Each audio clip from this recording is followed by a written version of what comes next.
Alright, we are going into game number 2 between tOki and 458.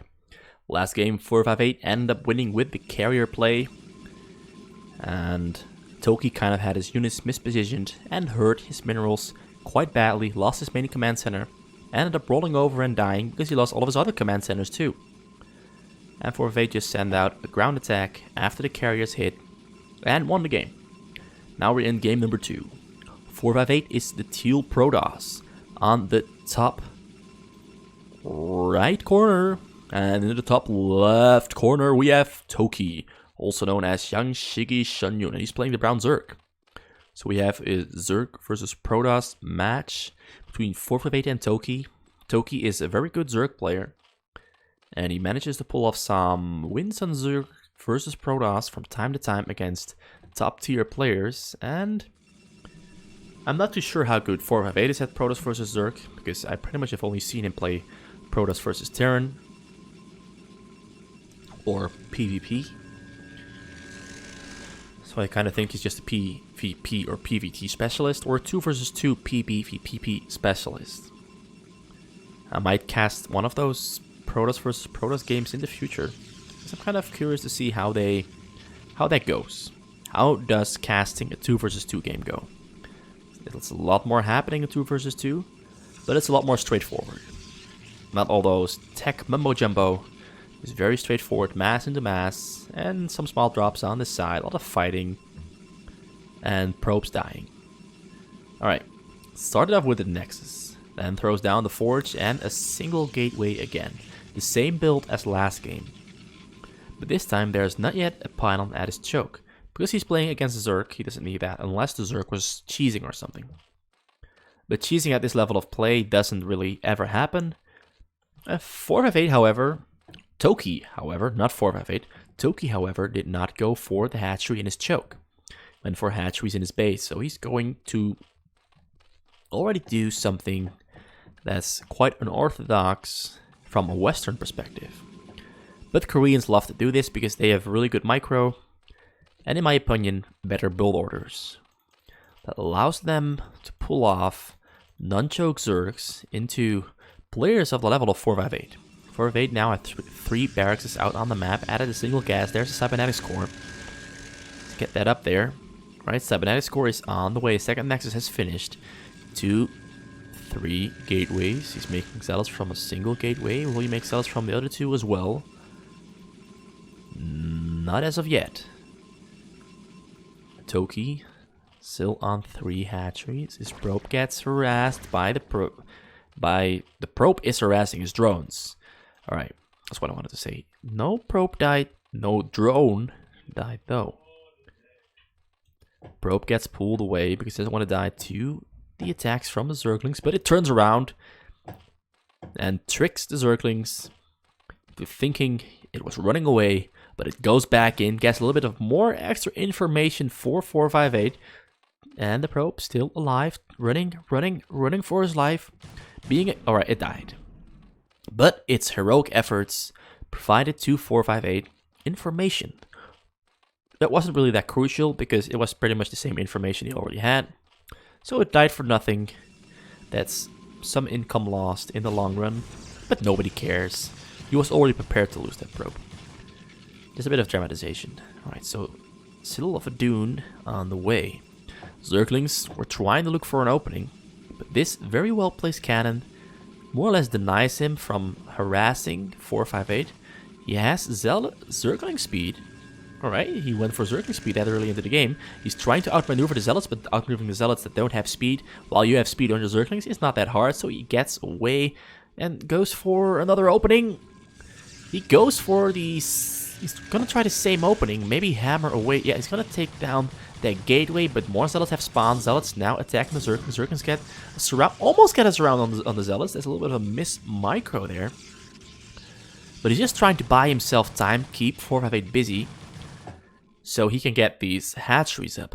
But 458 knows that tOki is up to something, and just goes for it. He just goes and denies these hatcheries from being useful ever. Like, the hatchery finished, and is gonna die. Now it's gonna the Zealots are gonna get surrounded by Zerglings, but the Zealots do pretty well against Zerglings. Alright, tOki manages to micro his Zerglings in such a way that most of the Zerglings won't die against the Zealots. All the Zealots die, and he even managed to save the hatchery. I think 458 should have just finished off the hatchery, and he would have gotten way more out of that. But he does take down a bunch of these Zerglings. The Zerglings take out the Zealots, and now we are back in a reset situation.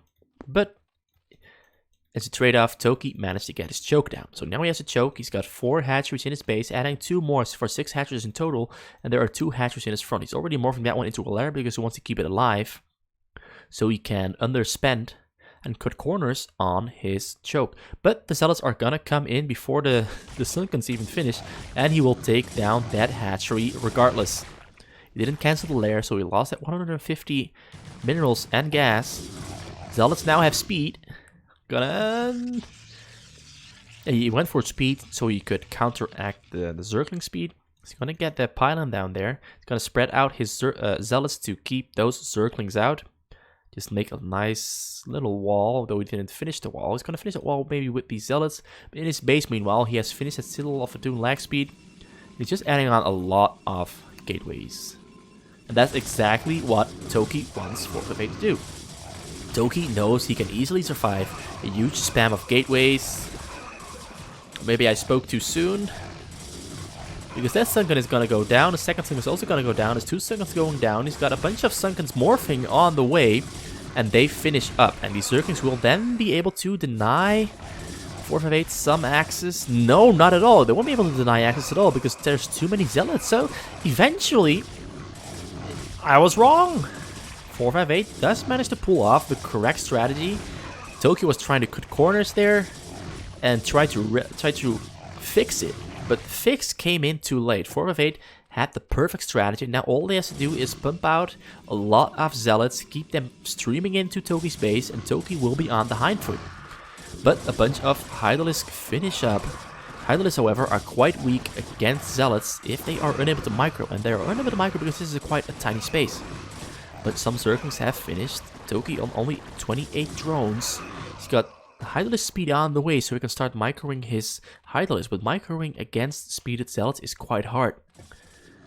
Now Hydralisk range is on the way. He's really small in comparison to 458. 458 is on 56 probes and is still producing probes. He's got robotic support bay on the way. Where are his, or there are some robotic facilities just outside of tOki's entrance. So this is looking really bad for tOki. tOki cut too many corners. I really thought he had it, but it wound up being just a little bit too late. Now these Zealots themselves will be able to deal so much damage to tOki. tOki's gonna lose most of these Hydralisks. He's gonna lose the Sunken. Sunken gets target fired. He's trying to micro and kite those Zealots, but Zealots with speed being kited is just so very hard to do.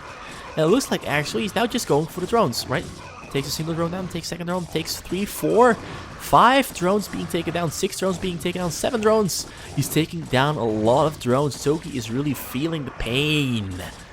So 458 pulled out the correct strategy. tOki does end up surviving, but with 7 or 8 drones less and a whole lot of minerals lost of making Hydralisks and being unable to keep expanding on his base or his economy. Whereas 458 is now on 68 probes, has 5 robotic facilities up in the front. Support bay is finished, so he can start pumping and throwing out Reavers, and he's got Reaver Scarab damage upgrade on the way. He also has 1 weapon upgrade on his ground finish, and his shield upgrade is on the way as well. More units are being produced, they're on the way. So tOki is in for a world of hurt, because it's 61 supply against 170 supply. And I don't see tOki ever surviving this, because that's just, there's too many Dragoons, too many Zealots, too many Reavers that are knocking on his door, and his door is looking pretty weak. Pretty damn weak. Right, but he's gonna try his best. He's gonna do it. Is he gonna do it? He believes in it. He hasn't given up just yet. 458 balling up his units, getting his Reavers to fire on those Sunkens first. tOki spreading out his Hydralisk, trying to get fire out on those Reavers. He kills a single Reaver, but loses all of the Hydralisks he had on that side, and the flank fails, and tOki calls GG and loses the game because 458 is just too far ahead. and tOki kind of misplayed it.